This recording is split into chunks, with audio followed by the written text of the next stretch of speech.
after the second porn moratorium, it turns out that the porn industry has decided to lift it this coming Friday.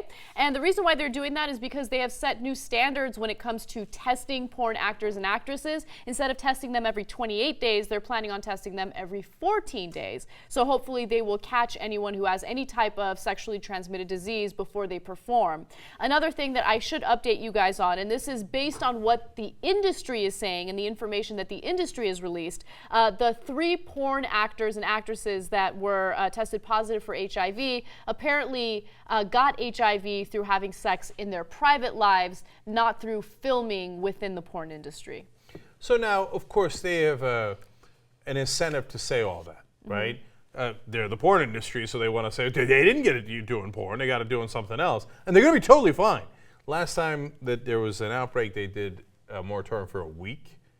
How much can you control an outbreak in a week? Yeah. Now, they're waited 2 whole weeks because there was 3 cases of HIV. If I was them, I would have waited a little longer. It's easier for me to say they're probably losing money every day that they wait, so they're motivated to get it going.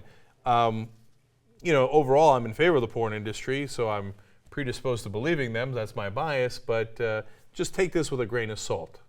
So there was a moratorium last year because there was a syphilis outbreak, and all of these different outbreaks convinced people to vote, people in California to vote in favor of that proposition that would force the actors to wear condoms. But what's amazing is that they just refuse to do it, and no one's enforcing it, right? It passed, but it's just not being practiced at all. They're like, yeah, we'll do more testing, okay? Just shut your mouth. Right. And I'm not saying that that condom proposition was the right way to go. I'm actually still kind of on the fence on that, but it just amuses me that the porn industry just refuses to do it, and there are no real consequences for it. I get it, because you want to be the cop well, maybe you do, that goes into the porn set and is like, okay, wait a minute now. I'm going to have to regulate here. Right. And because it's going to feel so silly. You got real policing to do. In Oakland, they don't have enough cops for them to actually show up to real crimes. Right. And Oakland's in California. What are you going to go to porn shop? Are you using a condom? Let me see okay, you're having sex with her?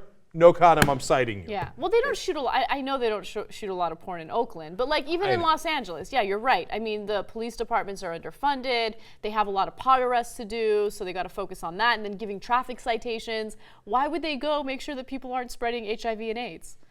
In other words, you don't want any more traffic tickets. I understand that.